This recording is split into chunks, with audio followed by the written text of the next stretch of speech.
Assalamualaikum warahmatullahi wabarakatuh. Saya Khairin Nisa Safir daripada MRSA Kota Kuta ingin membentangkan kerja lapangan Taman Sosial 2025 yang bertajuk Kegiatan Ekonomi. Terdapat 4 objektif kajian yang telah kami tetapkan untuk pembentangan kami pada hari ini. Yang pertama adalah untuk mengenal pasti jenis kegiatan ekonomi di kawasan kajian. Yang kedua adalah untuk menghuraikan kepentingan kegiatan ekonomi di kawasan kajian. Yang ketiga adalah untuk menghuraikan kesan kegiatan ekonomi di kawasan kajian.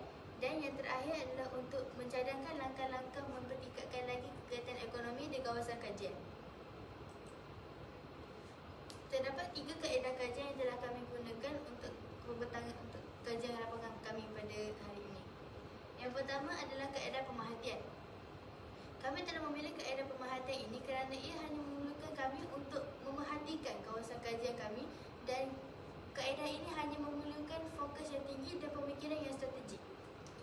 Yang kedua, kami telah memilih kaedah rujukan, di mana dengan adanya internet yang dapat mencari informasi dengan luas, maka kita dapat membantu lagi mendapat maklumat daripada sumber kita. Dan yang terakhir, kita telah menggunakan kaedah soal selidik, di mana kami telah mengedarkan beberapa borang soal selidik kepada penduduk kampung dan telah mendapat respon seramai 20 orang. Kaedah ini dapat membantu kami kerana ia akan memudahkan kami untuk mengumpul dan menganalisis data bagi menukarkannya kepada jadual, graf dan juga catatan.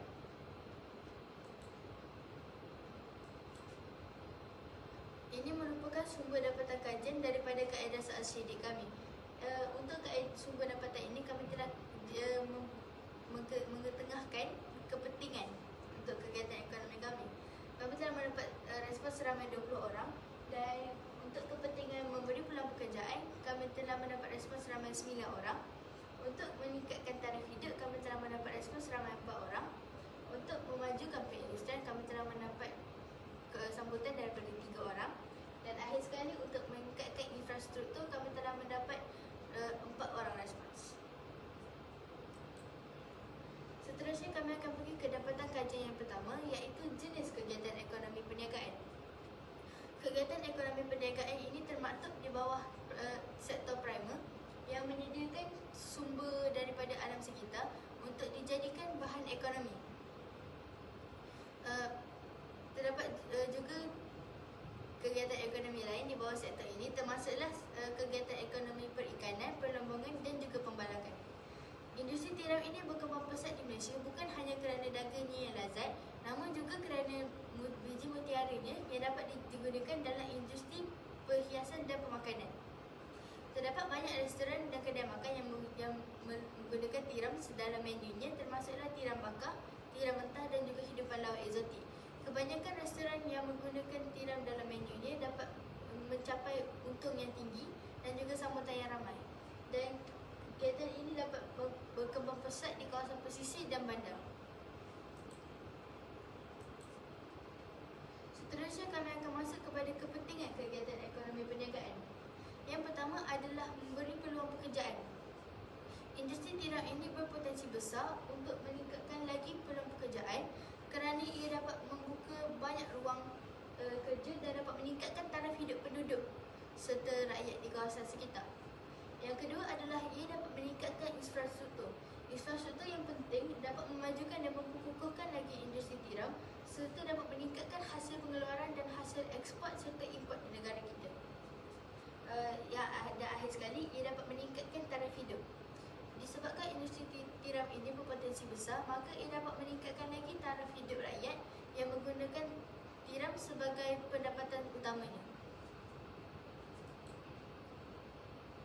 Seterusnya, kami akan masuk kepada kesan kegiatan ekonomi. Yang pertama adalah ia dapat meningkatkan pendapatan negara. Industri tiram ini berpotensi besar untuk meningkatkan lagi ekonomi negara kerana ia mendapat sambutan yang ramai daripada setengah penduduk di Malaysia. Yang kedua adalah ia dapat meningkatkan lagi investasi. Ini kerana peningkatan investasi penting untuk memastikan perniagaan tiram berkembang maju dan mencapai potensi maksimum. Ia serta dapat meningkatkan lagi proses import dan pengeluaran bahan ekspor dan import bagi industri tiram. Dan Dan akhir sekali, ia juga dapat memperbaiki infrastruktur yang dapat juga memperkukuhkan lagi perniagaan tiram di negara kita dan dapat meningkatkan lagi daya saing negara kita. Seterusnya, kami akan masuk kepada langkah-langkah meningkatkan kegiatan ekonomi di kawasan kajian. Yang pertama adalah kita dapat meningkatkan pemasaran kegiatan ekonomi ini. Peningkatan pasaran penting untuk kelangsungan dan juga mendapat pasaran yang lebih luas dan stabil bagi industri tiram ini. Yang kedua adalah kita perlulah mendorong inovasi dan teknologi.